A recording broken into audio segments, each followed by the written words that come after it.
Olá, boa noite. Boa noite. Manhã de pânico em Nova York. Um ataque a tiros deixa 23 feridos, 5 em estado grave.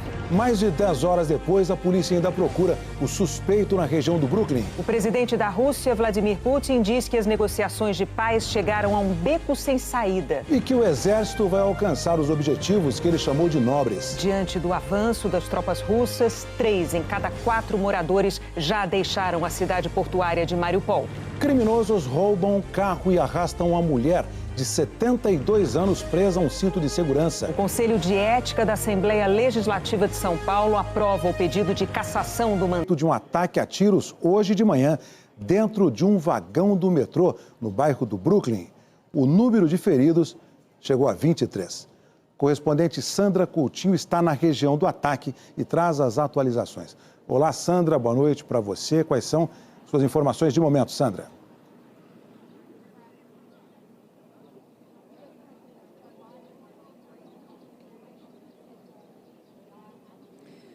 Olha, Heraldo, boa noite para você, boa noite a todos. Como você disse, 23 pessoas ficaram feridas. A polícia acabou de confirmar esse número aqui. Eles encontraram 33 balas disparadas aqui nessa estação de metrô. Nós estamos exatamente em frente dessa estação onde aconteceu esse ataque, às 8h24 da manhã, aqui no distrito do Brooklyn. Era um trem que se dirigia à ilha de Manhattan. Mais tarde, a polícia encontrou também uma mochila com 2 bombas de fumaça já detonadas e 2 ainda sem terem sido detonadas. E no final da tarde, a polícia encontrou uma van de uma empresa de mudanças pequenas aqui em Nova York, ou seja, não se trata de um caminhão de mudança, e sim de uma van de mudança. Essa van tinha sido alugada em nome de um homem chamado Frank James, um homem de 62 anos. Ainda não se sabe se ele é o suspeito que abriu fogo dentro de um vagão de metrô aqui nessa estação do Brooklyn, ou se ele apenas tem alguma ligação com esse suspeito e foi apenas a pessoa que alugou a van. A polícia pediu qualquer dica que possa levar a esse suspeito, dicas que possam identificar se ele agiu sozinho, se ele agiu com algum outro cúmplice. E também nessa entrevista coletiva da polícia aqui de Nova York, das autoridades, que estava marcada, na verdade, para as 6 da tarde e começou com mais de 2 horas de atraso, o prefeito aqui de Nova York, Eric Adams, que assumiu a prefeitura no início do ano, ele está com Covid nesse momento, então ele não se dirigiu até a sede da polícia e deu algumas declarações da residência oficial da prefeitura, dizendo que o que aconteceu aqui não se trata de um problema apenas de Nova York, e sim de um problema americano. Ele disse que a matança não vai parar enquanto a venda indiscriminada de armas não parar. O correspondente Felipe Coalho está em outro ponto da cidade e tem outras informações ao vivo. Felipe? Oi, Sandra. Boa noite para você, boa noite a todos. Nós estamos a poucos metros de onde foi encontrada agora há pouco a van que a polícia acredita ter sido usada pelo atirador. Essa também é uma região residencial, fica a 7 quilômetros da estação onde houve o ataque hoje cedo. Uma região calma, e o que chamou bastante a nossa atenção quando nós chegamos aqui foi a expressão facial desses moradores. Uma mistura de curiosidade com apreensão, com medo. O policiamento aqui é grande. São dezenas de viaturas da Polícia de Nova York, dos bombeiros. Agora há pouco chegou uma viatura do FBI, a Polícia Federal Americana. O helicóptero da polícia também estava sobrevoando essa região. A van foi localizada mais de 8 horas após o ataque e a polícia informou que não encontrou o suspeito dentro dela. Ele não estava lá, apenas alguns objetos estavam lá dentro. São 6 ruas que estão bloqueadas, o que nos mostra, que nos dá a entender que a investigação ainda está em curso. Voltamos agora ao estúdio. Heraldo, Renata. Obrigada pelas informações, Felipe Coalho, ao vivo de Nova York. Ainda nessa edição do Jornal Nacional, você vai ter novas informações sobre como tudo começou, como tudo aconteceu hoje de manhã lá em Nova York e sobre as buscas ao suspeito do ataque no metrô. O presidente russo Vladimir Putin declarou hoje que as negociações de paz com a Ucrânia estão, nas palavras dele, num beco sem saída. Depois de ser uma presença constante na TV russa no começo da guerra, Vladimir Putin praticamente se retirou dos olhos do público há 2 semanas e não falou mais sobre o conflito. O silêncio começou com o recuo das tropas russas sendo expulsas dos arredores de Kiev. Hoje, Putin reapareceu, com muitas imagens de sua viagem com seu mais fiel aliado, o presidente de Belarus, Alexander Lukashenko. Putin usou Belarus como base no início da guerra. E hoje, com Lukashenko, usou uma data histórica para visitar uma base espacial. 61 anos atrás, o russo Yuri Gagarin se tornava o primeiro homem a viajar ao espaço. O feito foi uma enorme conquista russa na corrida espacial travada com os Estados Unidos durante a Guerra Fria. Putin fez analogias entre o sucesso russo naquela época e os desafios de hoje, dizendo que as sanções foram totais, o isolamento foi completo, mas a União Soviética ainda era a primeira no espaço. Putin classificou as sanções de agora como fracasso e afirmou que a economia da Rússia continua de pé. Isso apesar de a inflação estar em 200% e a previsão ser de que o PIB deve cair 15% esse ano, na pior recessão do país desde o fim da União Soviética. Putin ainda afirmou que é impossível isolar severamente qualquer um no mundo moderno, especialmente um país tão grande como a Rússia. Vamos trabalhar com os parceiros que quiserem cooperar. A fala de Putin hoje também foi ruim para a esperança de um fim rápido desse conflito. Ele disse que as negociações com a Ucrânia chegaram a um beco sem saída e que a Rússia vai alcançar os objetivos que ele chamou de nobres com calma. Putin disse que é perguntado se a guerra não poderia ir mais rápido e respondeu: poderia, mas depende da intensidade da luta e a intensidade, infelizmente, acarreta perdas. E nossa tarefa é alcançar todos os nossos objetivos com perdas mínimas. Ainda afirmou que a Ucrânia se afastou do acordo negociado em Istambul e fez provocações em Bucha, a cidade onde as mortes de civis pelas tropas russas são investigadas como possíveis crimes de guerra.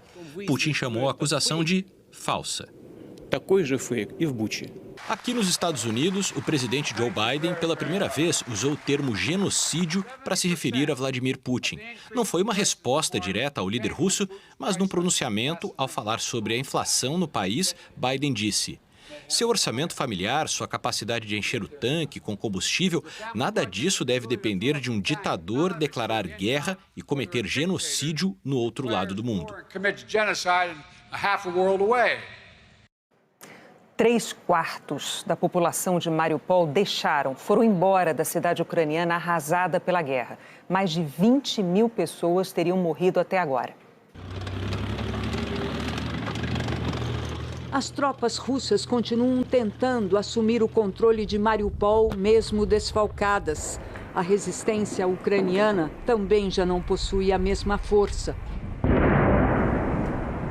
Da única área que ainda é controlada pelos fuzileiros navais ucranianos, o distrito de Azovstal, se viu fumaça e destruição. O prefeito de Mariupol já calcula 21 mil mortos na cidade devastada por semanas de bombardeios russos. A maioria dos 400 mil habitantes escapou da cidade. Mais de 100 mil ainda estariam lá. A Grã-Bretanha e os Estados Unidos investigam denúncias do uso de armas químicas através de drones russos, mas até agora não encontraram evidências. A acusação vem de soldados e parlamentares ucranianos.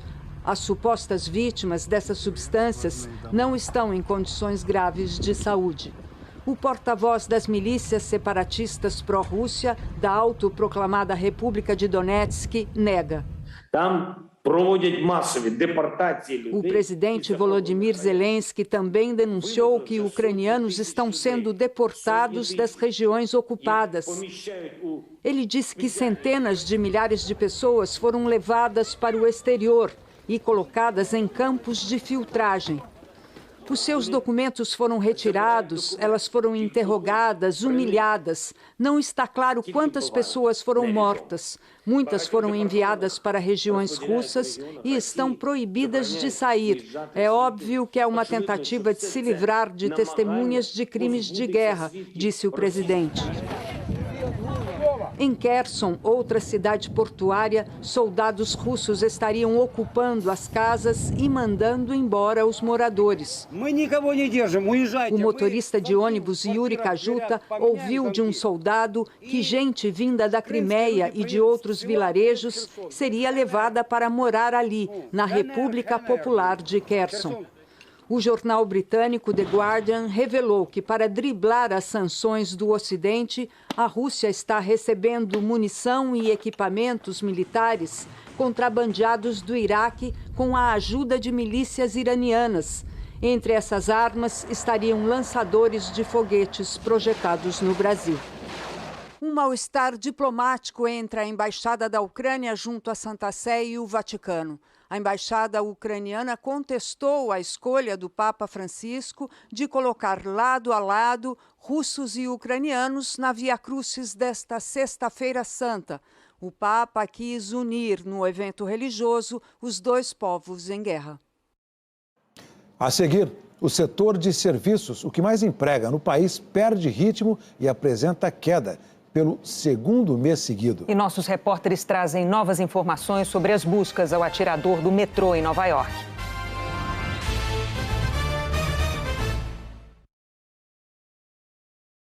Um dos motores da economia brasileira tem enfrentado desafios. O setor de serviços, o que mais emprega no país, apresentou queda pelo segundo mês seguido. Foi-se o tempo em que tinha fila para conseguir uma mesa nesse restaurante. A perda foi muito significativa, com fechamento, com lockdown, e agora a retomada está sendo gradativa. No restaurante Aquilo agora tem lugar sobrando. Eu evito comer um pouco fora para poder às vezes comer um pouco melhor no final de semana. O movimento do restaurante reflete a imagem de um setor fundamental da economia que desde o início do ano deixou de dar sinais de melhora. O setor de serviços é o que mais emprega no Brasil e por isso é tão importante para a recuperação da economia. No ano passado foi um dos setores que ajudaram nesse movimento, mas enfrenta desafios. A inflação alta, a queda na renda dos trabalhadores e pelo segundo mês seguido, os serviços tiveram um resultado negativo. Depois da queda abrupta em 2020, com o início da pandemia, 2021 foi marcado pela recuperação dos serviços. Mas esse ano, por enquanto, o cenário mostra estagnação.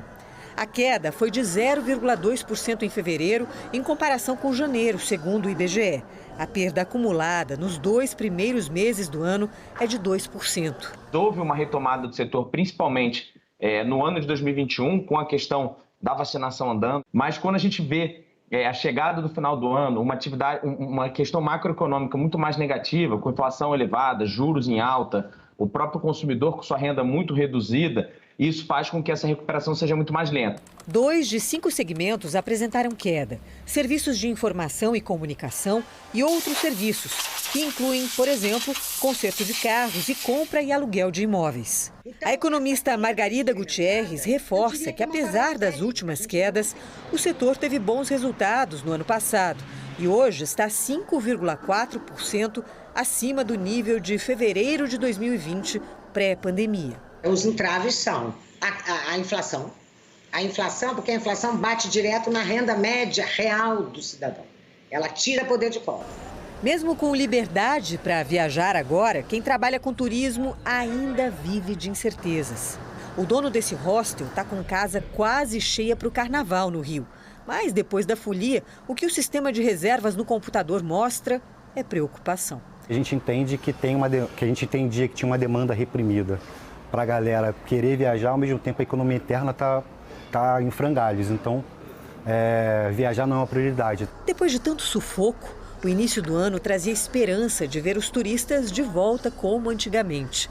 Douglas sabe que essa vai ser uma longa viagem, mas acha que o pior momento do trajeto já ficou para trás. A gente atravessou esse período da pandemia e é um período que a gente sabe que é brutal e ele não vai voltar para o nosso setor. E acho que é essa característica do brasileiro, né? Sempre querer algo para frente.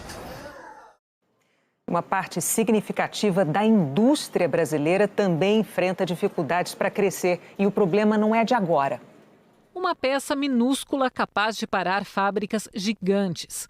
O semicondutor é o coração de qualquer tecnologia. E é por isso que, mais cedo ou mais tarde, a crise que veio com a pandemia pegou todo mundo e chegou à indústria de eletroeletrônicos. Essa fábrica de impressoras na Grande São Paulo faz parte de um grupo multinacional.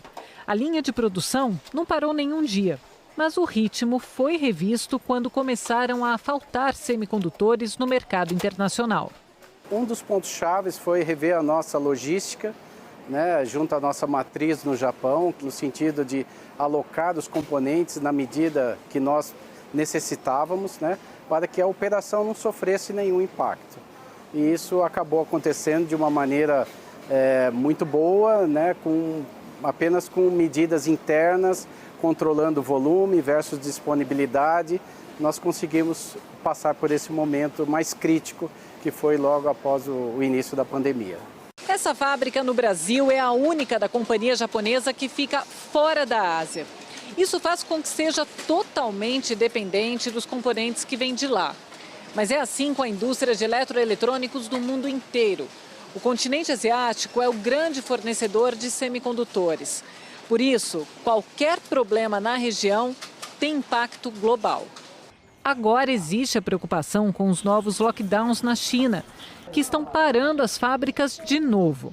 No Brasil, 68% das empresas ligadas à Associação da Indústria Elétrica e Eletrônica informaram que estão com problemas para comprar semicondutores. O que ocorre é que praticamente todo mundo é dependente dessa produção que tem uma concentração muito grande num determinado espaço do globo. Há necessidade de que isso seja diversificado, essa produção seja colocada em outros países, para que a gente diminua essa vulnerabilidade que ficou muito demonstrada com a pandemia e está, lamentavelmente, sendo piorada ainda mais em função da guerra entre a Rússia e a Ucrânia. Não tem sido diferente para a indústria automobilística nacional. Fábricas de todo o país tiveram que parar. Na semana que vem, essa montadora vai dar 15 dias de férias coletivas para 5.000 funcionários em 2 fábricas, a de São Bernardo do Campo e a de Juiz de Fora. Faltam componentes para a montagem de caminhões e ônibus. A Associação Nacional de Fabricantes diz que a escassez de chips ajuda a explicar por que a produção de veículos em março foi a pior para o mês desde 2003.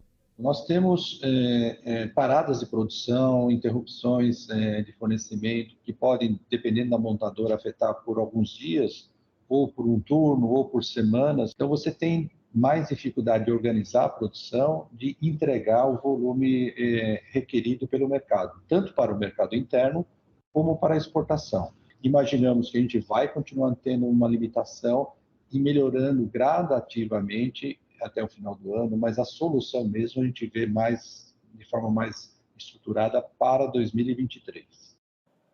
Ainda não se sabe quem provocou o ataque ao sistema de dados do Ministério da Saúde no fim do ano passado. Muitas pessoas estão reclamando que o serviço continua com problema. Faz mais de 4 meses que os registros da principal arma contra o coronavírus estão defasados. O João tomou vacina em dezembro em Brasília. Para o Ministério da Saúde, é como se ele ainda estivesse com o esquema vacinal incompleto. Só aparece a dose que eu tomei em julho, só a primeira, a segunda dose não está aparecendo. A Cássia, de Maceió, está na mesma. Eu tomei a terceira dose no dia 21 de dezembro e foi após o ataque hacker, aos sistemas do Ministério da Saúde. Até hoje não está disponível o registro no Conect SUS.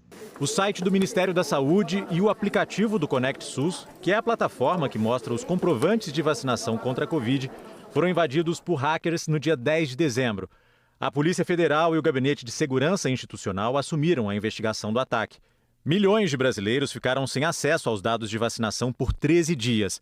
A Lena, em Belém, demorou bem mais para atualizar o comprovante dela no Conect SUS. Depois de 4 semanas aproximadamente, eles resolveram o meu caso. O Eduardo, que mora em Barueri, na Grande São Paulo, tem as 3 doses no comprovante do Estado. No do Ministério da Saúde, até hoje não aparece a dose de reforço. Eu trabalho com tecnologia, eu entendo que essas coisas acontecem, porém já são mais de 4 meses, e sem resolução. Os sistemas do Ministério da Saúde ainda não voltaram totalmente ao normal. Antes do ataque, o DataSUS oferecia 18 bases de dados para consultas sobre internações, doenças, vacinas. Por enquanto, só 13 estão disponíveis. Marcelo Gomes, coordenador do sistema Infogripe da Fiocruz, diz que a falta de uma base de dados de saúde consolidada compromete a capacidade de acompanhar, por exemplo, a evolução da Covid. A gente ficou com um dado que, fundamentalmente, ele é impreciso, né? E isso tanto nos bancos de dados de vacinação, quanto também nos dados de internação, porque também ali a gente precisa saber quem se internou, se estava vacinado ou não. Impacta, né? Porque a gente fica com essa informação incompleta, né? Descasada, descolada da realidade do que de fato está acontecendo. O Ministério da Saúde nega que haja problemas nos serviços. Diz que nenhum dado foi perdido e que segue apoiando as investigações. O Gabinete de Segurança Institucional declarou não ter competência legal para investigar o tema. A Polícia Federal disse que não pode divulgar informações para não comprometer o sigilo do caso. O consórcio de veículos de imprensa atualizou os números da pandemia e da vacinação no país. Bruno Tavares, boa noite. Boa noite, Renata, Heraldo, boa noite a todos. O Brasil registrou 163 mortes por Covid nas últimas 24 horas. Desde o começo da pandemia, 661.552 brasileiros perderam a vida para a doença. De ontem para hoje foram 21 mil novos casos conhecidos. O total passa de 30.180.000. A média de casos tem redução de 22% na comparação com 2 semanas atrás. São 20 mil por dia. A média de mortes também está em queda de 36%, 138 óbitos por dia. Agora a gente fala da vacinação. Entre os brasileiros com 5 anos ou mais, 81,07% receberam as 2 doses ou a dose única. A dose de reforço foi aplicada em 50,90% da população com 18 anos ou mais. Os estados que aparecem em verde escuro no mapa são os mais adiantados na vacinação completa da população que pode ser imunizada. Os 3 primeiros são São Paulo, Piauí e Ceará. Outras informações em g1.com.br/coronavírus. Heraldo, Renata. Obrigado, Bruno. A Polícia de Londres multou o primeiro-ministro britânico por participar de um evento na sede do governo durante o lockdown em junho de 2020. Era uma comemoração de aniversário para Boris Johnson. Johnson informou que já pagou a multa, voltou a pedir desculpas e explicou que a festa durou 10 minutos. A polícia emitiu mais de 50 multas até agora. Entre os alvos estão o ministro das Finanças e a esposa do primeiro-ministro. E nós voltamos a informar sobre o ataque a tiros no metrô de Nova York nesta manhã. A gente vai voltar ao Brooklyn, onde, ao vivo, a correspondente Sandra Coutinho, a gente recuperou o sinal, ela está lá na área onde aconteceu o ataque hoje de manhã, por volta das 8h30 da manhã, hora local. Sandra, você nos ouve, boa noite. Conta pra gente o que o presidente americano falou sobre o ataque. Pois é, Renata, o presidente Joe Biden foi informado logo de manhã do que estava acontecendo aqui em Nova York. Ele disse que estava acompanhando todas as novidades, acompanhou a situação ao longo de todo o dia e disse que ele e a primeira-dama, Jill Biden, estavam rezando pela recuperação dos feridos e também para que as pessoas que sofreram o trauma de estar dentro desse metrô nesse momento se recuperassem também desse trauma. A gente acompanhou aqui ao longo do dia uma outra aflição dos pais que tinham acabado de deixar seus filhos nas escolas. Tem 3 escolas públicas aqui nesse quarteirão. Assim que eles tinham acabado de deixar os filhos nessas escolas, eles começaram a receber ligações robô, ligações automáticas, informando que tinha havido um ataque nesse bairro e que a escola estaria em lockdown. É um lockdown diferente, claro, da pandemia.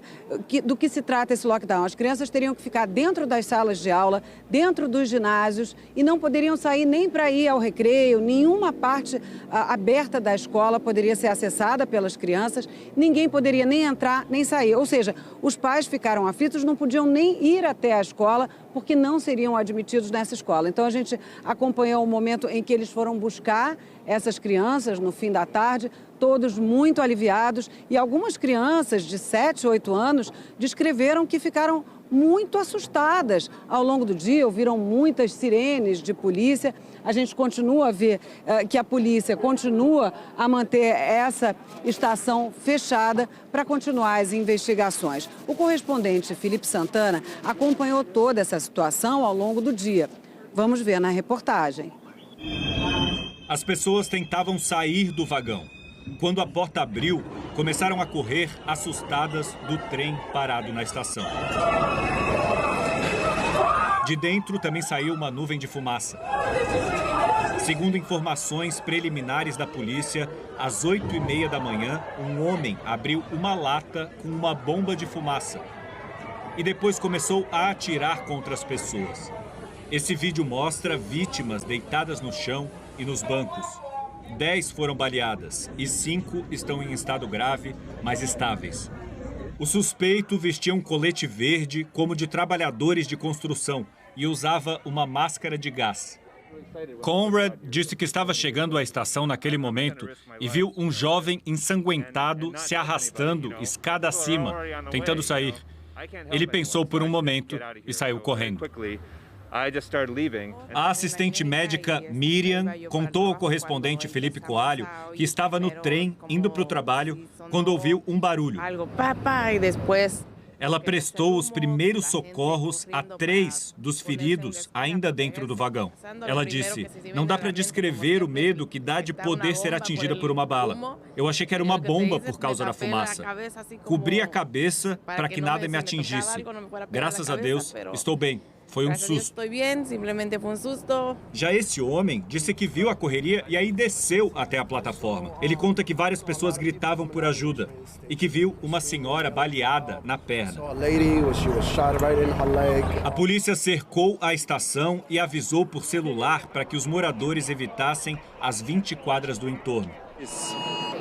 Eu estou recebendo agora um alerta no celular dizendo para evitar a área da Terceira Avenida com a Quinta Avenida, da 20ª à 40ª Rua no Brooklyn, que é exatamente onde a gente está. Atiradores de elite se posicionaram no prédio ao lado do metrô.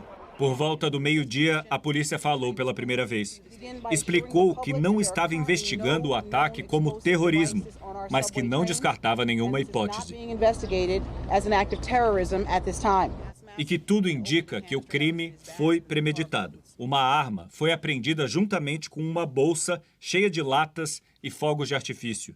As câmeras de segurança da estação não estavam funcionando naquele momento, o que dificulta a identificação do suspeito. Viaturas da polícia permaneceram estacionadas aqui na região o dia inteiro, apesar de as buscas estarem sendo feitas em várias partes da cidade. Esse bairro, Sunset Park, tem uma população chinesa e latina muito forte. E a estação de metrô onde tudo aconteceu permaneceu fechada o dia inteiro e a polícia ainda não sabe quando vai ser liberada. Esse casal de brasileiros está hospedado a uma quadra daqui. E na hora do ataque estava dentro do metrô tentando voltar para casa, exatamente para essa estação. Às 8h30 da manhã nós estávamos no encaminhamento para cá, para sair nessa estação. Quase chegando aqui. E daí a gente estava nessa estação Metrotec quando começaram a dar a informação de que não haveria mais metrô e que o metrô estava parado, as portas abertas, o pessoal saía, escutava e ia embora. O que nós acabamos fazendo também, viemos de outro jeito para cá. O combate ao crime é uma das promessas de campanha do prefeito Eric Adams, que assumiu em janeiro. Ele está trabalhando de casa porque pegou Covid. No pronunciamento de hoje, tentou esclarecer que o atentado foi um caso isolado. Adams disse: "Não vamos deixar que os nova-iorquinos sejam aterrorizados nem mesmo por um único indivíduo." A seguir, o pedido de cassação do mandato do deputado Arthur Doval por falas machistas avança na Assembleia Legislativa de São Paulo. Criminosos roubam um carro no Rio de Janeiro e arrastam uma mulher de 72 anos presa a um cinto de segurança. O Senado aprovou hoje um projeto que determina que não será concedida a guarda compartilhada ao pai ou à mãe investigados por violência doméstica ou por qualquer tipo de crime contra a criança e o adolescente. A proposta muda uma lei de 2010 que trata da chamada alienação parental, que acontece quando um dos pais dificulta a relação do filho com o outro responsável. O texto segue agora para a sanção do presidente Jair Bolsonaro. A Câmara de Vereadores do Rio de Janeiro escolheu nesta terça-feira o relator da representação contra o vereador Gabriel Monteiro, do PL. O parlamentar é acusado de estupro, assédio sexual e de forjar vídeos para a internet. Gabriel Monteiro esteve hoje na delegacia para prestar esclarecimentos sobre um vídeo publicado nas redes sociais que mostra a equipe dele supostamente sofrendo um ataque de criminosos numa comunidade da zona norte do Rio. Pô, irmão, aqui tá tranquilo, rapaz. Assessores contaram em depoimento que o confronto foi forjado. Fica evidenciado através do meu depoimento e das provas que nós trouxemos aqui a clara confusão e mentira dessas pessoas que alegaram que o atentado que eu sofri e diversas outras pessoas sofreram foi ali algo fake, algo mentiroso. Hoje, a Câmara de Vereadores do Rio deu prosseguimento na representação contra Gabriel Monteiro e sorteou o parlamentar que será responsável pelo relatório que pode pedir a cassação do mandato dele. O parâmetro não é programa partidário, não é ideologia, é a ética e o decoro parlamentar. O relator pretende incluir na investigação um vídeo que também entrou na mira do Ministério Público. As imagens foram publicadas por Gabriel Monteiro no fim do ano passado. Nelas, o vereador beija o pescoço e acaricia uma menina de 10 anos de idade, que tinha sido levada por ele a um salão de beleza. O MP vai anexar as imagens ao inquérito que já apura outro vídeo íntimo de Gabriel Monteiro, com uma adolescente de 15 anos. Todos os assessores dele disseram à polícia que eles e o vereador sabiam que ela era menor de idade. O parlamentar nega. Depois de um breve pronunciamento, Gabriel Monteiro deixou a delegacia, sem responder mais perguntas. O Conselho de Ética da Assembleia Legislativa de São Paulo aprovou o relatório que pede a cassação do mandato do deputado Arthur Duval, do União Brasil, por quebra de decoro parlamentar. No mês passado, Arthur Duval enviou áudios a grupos de mensagens com comentários machistas sobre as mulheres ucranianas. Agora, o pedido de cassação do mandato do deputado vai a plenário. E os parlamentares vão decidir se Arthur Duval perde ou não o mandato. O deputado divulgou nota dizendo que reconhece que errou, mas afirmou que a cassação do mandato é uma medida desproporcional. A polícia do Rio procura criminosos que, ao roubar um carro, arrastaram uma mulher de 72 anos presa pelo cinto de segurança. Aquela cena, isso não sai da minha cabeça até agora. O Alex é filho da dona Essi Coutinho Bela, de 72 anos. Ele, a mulher e os 2 filhos testemunharam a brutalidade do assalto. Quando eu vi minha mãe sendo arrastada pelo carro, a primeira coisa que me veio, eu dei um grito, eu gritei mãe, bem forte, lá do fundo da minha alma. Ela começou a gritar socorro, socorro, meu Deus, me socorre, meu Deus, me socorre. O caso foi no sábado passado, por volta das 8h30 da noite, na Pavuna, zona norte do Rio. 2 bandidos numa moto se aproximaram do carro da família que estava parado num sinal de trânsito. Minha filha foi a penúltima a sair do carro, antes da minha sogra, né? A minha filha pulou do carro com o carro andando, 7 anos, ela pulou com o carro andando. Queria levar minha filha também. A dona Essi não conseguiu sair a tempo. Ela estava no banco de trás e ficou presa ao cinto de segurança com mais da metade do corpo para fora do carro. Foi arrastada por cerca de 400 metros durante a fuga dos criminosos. Eu tentei soltar minha sogra. Quando eu saí, eu fui para o banco de trás tentar soltar ela. Ele me bateu com a arma no meu braço, me xingando. Minha sogra ficou, eu tentei tirar minha sogra.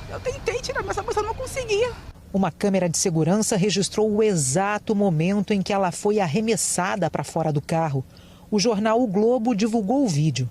Ela está em estado de choque ainda, porque ela falou para mim que está sofrendo muito, mas pelo menos é grata a Deus por estar viva. Os bandidos ainda roubaram o celular do Alex e usaram uma rede social dele para aplicar golpes e pedir dinheiro. Ajuda financeira, precisa de doação para uma pessoa muito doente no hospital, como se fosse eu, porque minha mãe está no hospital. Então, olha o nível da maldade deles. Agora, a dona Essi precisa de uma cirurgia para a colocação de uma prótese no ombro. A Polícia Civil diz que já identificou um dos assaltantes e que mantém o nome dele em sigilo para não prejudicar as investigações. Não há como um bandido como esse ficar solto, destruindo, né, as nossas vidas, as vidas dos cidadãos de bem, das pessoas de bem, né, por aí, a solto. Não dá. Tem que ser solucionado esse crime. A Polícia Federal prendeu 14 suspeitos de fazerem parte de uma quadrilha que vendia combustível adulterado. Policiais federais e rodoviários federais interditaram 8 postos na região metropolitana de Vitória. Segundo a investigação, a organização criminosa vendia como gasolina uma mistura de álcool hidratado e nafta, um derivado do petróleo usado para fazer tinta. Bem ao lado dessa avenida que tem tráfego intenso na cidade de Vila Velha, aqui nesse terreno, a Polícia Federal afirma que era realizada a adulteração do combustível. Mas antes de abrir o portão e entrar aqui, a polícia registrou como era a movimentação dentro do terreno. Durante a investigação, os policiais filmaram o entra e sai de caminhões-tanque. A Polícia Federal afirma que eles chegavam com os caminhões com nafta e álcool. Misturavam tudo em um outro caminhão que levava o combustível adulterado diretamente para postos da região metropolitana de Vitória. Segundo a polícia, pessoas ligadas a milícias no Rio de Janeiro comandavam o esquema. Para disfarçar a participação deles, colocavam os postos em nome de outras pessoas. Em uma escuta telefônica, com autorização da Justiça, eles estariam acertando quem seria o laranja de um posto. O mesmo menino que está no contrato de aluguel aí, é o menino que é dono, no documento, né, que vai ser o dono desse posto aí também. Então o que acontece? A gente não pode botar ninguém sujo. No Rio de Janeiro, a polícia prendeu Gabriel Rodrigo Peçanha. Ele é filho de Denilson Silva Peçanha, que já foi vereador de Duque de Caxias e é conhecido como Maninho do Posto. Maninho já estava preso, mas a investigação concluiu que mesmo de dentro da cadeia, ele participava do esquema. Se trata de um produto adulterado que certamente vai danificar os carros, vai prejudicar a economia popular. Enfim, um crime gravíssimo que atinge indiscriminadamente todas as pessoas. E o que é mais grave, né, ao que tudo indica, os recursos os lucros dessa organização criminosa, que movimentou cerca de 38 milhões de reais, poderia, inclusive, ser utilizado para abastecer a atividade de milícia no Rio de Janeiro e talvez até aqui no Espírito Santo. Nós não conseguimos contato com as defesas de Gabriel Rodrigo Peçanha, Denilson Silva Peçanha, nem com o posto Malibu, mostrado na reportagem. O posto revende combustíveis da Vibra Energia. A distribuidora disse em nota que vai solicitar ao revendedor esclarecimentos como parte do processo interno de investigação e que repudia qualquer tipo de conduta ilegal em sua rede revendedora. A seguir, novas informações sobre o ataque no metrô de Nova York. Um relatório da CGU mostra que autoridades do MEC admitiram a participação de pastores suspeitos de tráfico de influência em reuniões.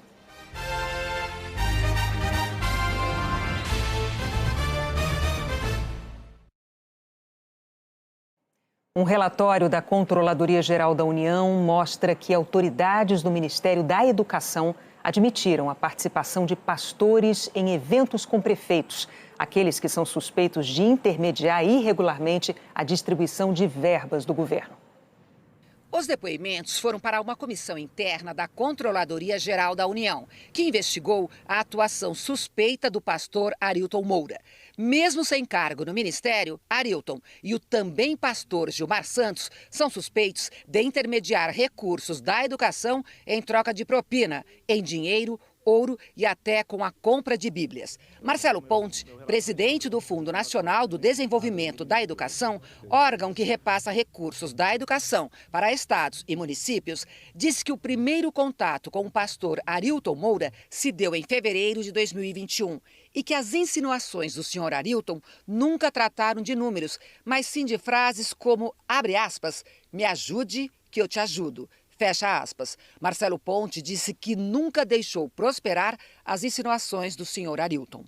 O ex-ministro da Educação, Milton Ribeiro, em uma conversa gravada durante reunião com prefeitos, disse que o governo priorizava prefeituras que pediam recursos por intermédio do pastor Gilmar Santos e que esse foi um pedido do presidente Jair Bolsonaro. Na semana passada, ao depor na Comissão de Educação do Senado, o presidente do FNDE omitiu dos senadores a informação de que tinha sido abordado diretamente pelo pastor Arilton Moura.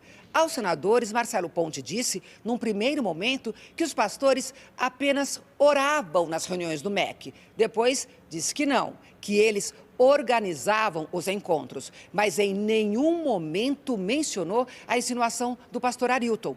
Me ajude, que eu te ajudo. A CGU também ouviu a chefe de cerimonial do MEC, Vanessa Reis Souza. Ela disse que também soube dos pedidos de propina feitos pelo pastor Arilton Moura em um evento do MEC em São Paulo. Nós organizamos em Nova Odessa uma agenda e um dos organizadores comentou que se sentiu desconfortável com alguns pedidos do senhor pastor Arilton.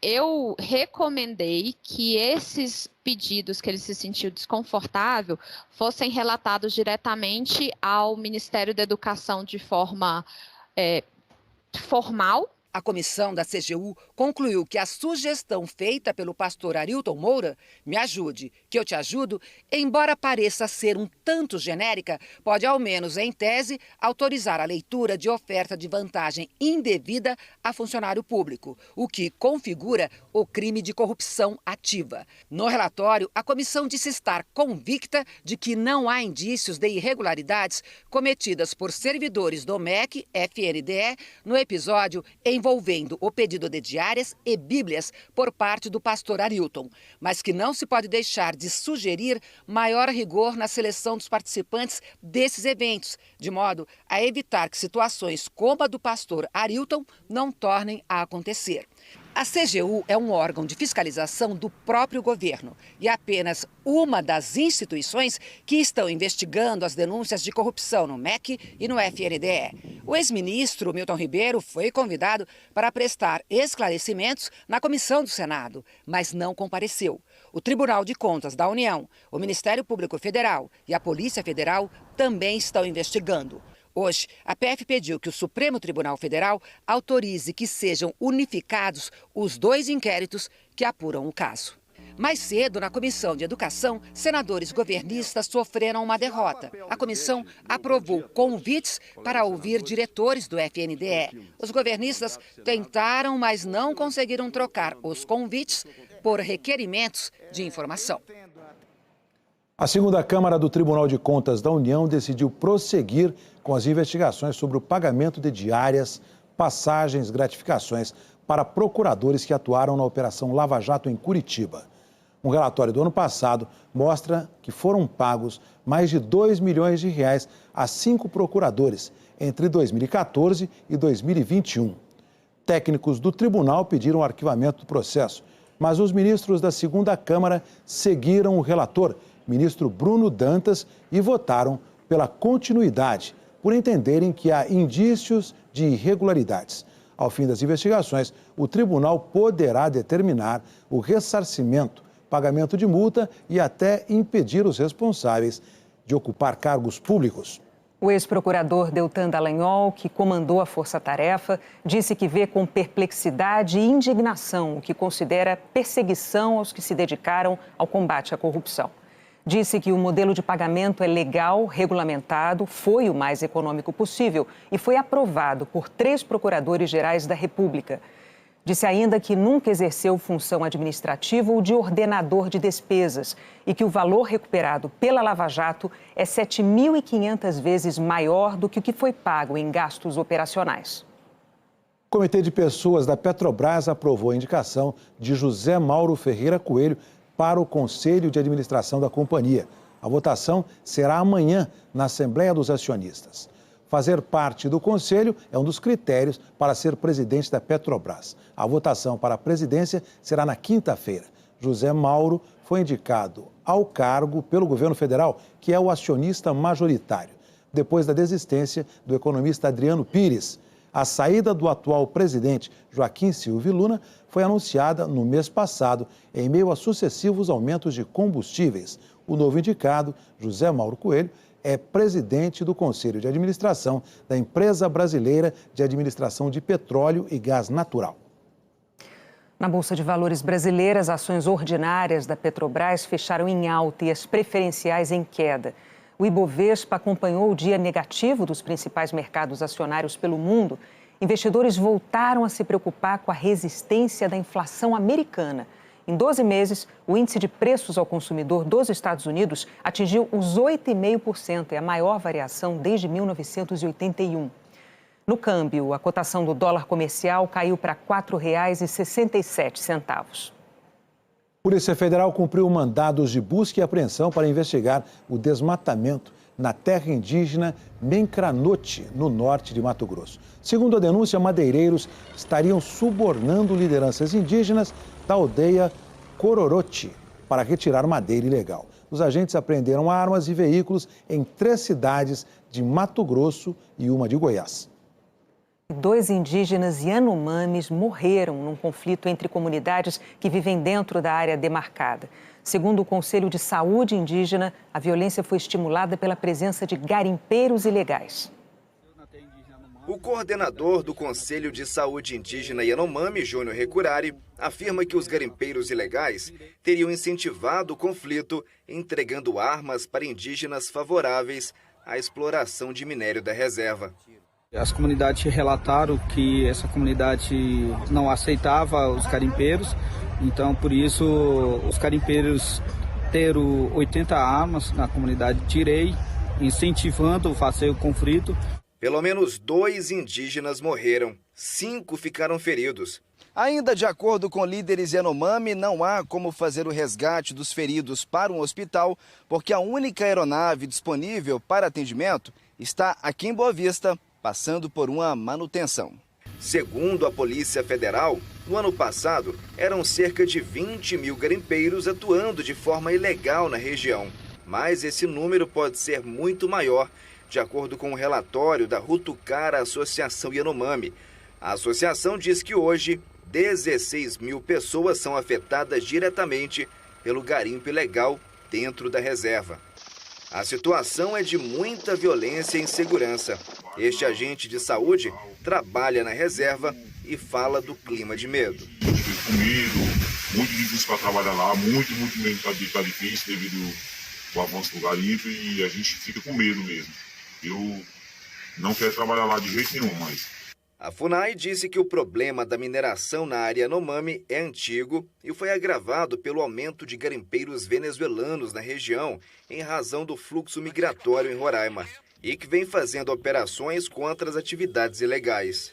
O Ministério Público Federal, em Boa Vista, já fez várias visitas à reserva e concluiu que a situação é gravíssima, colocando em risco até a existência das comunidades indígenas, e protocolou uma ação em caráter de urgência para que o governo federal coordene novas operações. Independentemente da migração venezuelana, independentemente da situação de crise, independentemente da situação de desemprego, é importante que a FUNAI tome as providências cabíveis a ela e que cumpra o seu dever constitucional, que é garantir proteção ao território Yanomami e que não tem feito ainda hoje, apesar das diversas denúncias do Ministério Público Federal, das lideranças do movimento indígena como um todo. Vamos ver agora como fica a previsão do tempo para amanhã. Informações com Eliana Marques. Aí está ela. Boa noite, Eliana. Boa noite para você, Heraldo, para Renata e para você também. Eu começo com a primeira onda de frio do outono, bem no feriado prolongado de Páscoa. Amanhã já esfria em Porto Alegre e ainda fica agradável em Curitiba e São Paulo. Em Campo Grande, refresca. Quinta-feira, o frio se espalha pelo sul, chega à capital paulista e no Rio de Janeiro fica menos abafado, com uma queda de 6 graus de uma tarde para outra. Na manhã de sexta-feira é quando as temperaturas despencam mesmo. O ar polar entra em cena na retaguarda de uma frente fria. Por onde essa frente passar, há risco de temporal. E pelas imagens de satélite, dá para ver que neste momento ela ainda está aqui na altura de Santa Catarina. Já tem nuvem carregada no Paraná, em Mato Grosso do Sul, também em São Paulo. E amanhã essa área aí também tem possibilidade de chuva forte, juntamente com o sul de Minas e o Triângulo Mineiro. Além dessa área aqui, com previsão de chuva volumosa, que vai do Amazonas até o Amapá. Inclusive, nas regiões de Macapá, Manaus e Belém tem risco de temporal. Curitiba, Campo Grande e São Paulo também tem previsão de chuva, vem a qualquer hora do dia e é muita chuva. Enquanto no Rio, em Belo Horizonte, também em Brasília, Goiânia e Cuiabá, as pancadas de chuva serão mais isoladas. As instabilidades também diminuem amanhã no Maranhão, Piauí e Ceará. E de João Pessoa até Maceió, chuva rápida. Tempo firme nas áreas amarelas aqui do mapa, então parte do Rio Grande do Sul e também nessa faixa que vai do Espírito Santo até o Rio Grande do Norte. Natal, Aracaju, Salvador e Vitória são as capitais do sol e do calor amanhã. Agora eu falo de um dado curioso que o ELAT, Grupo de Eletricidade Atmosférica do INPE, acaba de divulgar.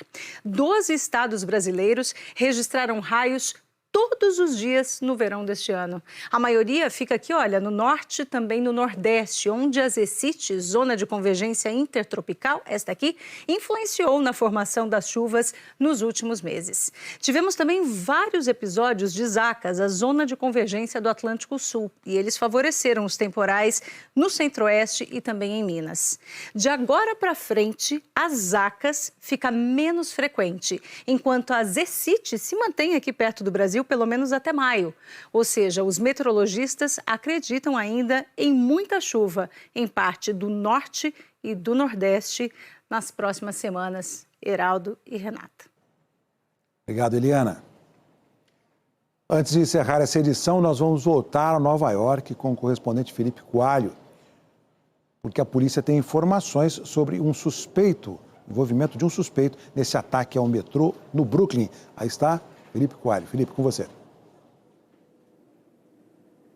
Oi, Heraldo. Agora há pouco a polícia de Nova York divulgou a foto de um suspeito de envolvimento no caso. Trata-se de Frank James, um homem de 62 anos. Os investigadores trabalham agora para entender se trata-se do atirador ou se esse homem teve envolvimento com este atirador. O que a gente sabe é que Frank James foi o responsável por ter alugado ontem na Filadélfia a minivan que foi usada hoje pelo atirador.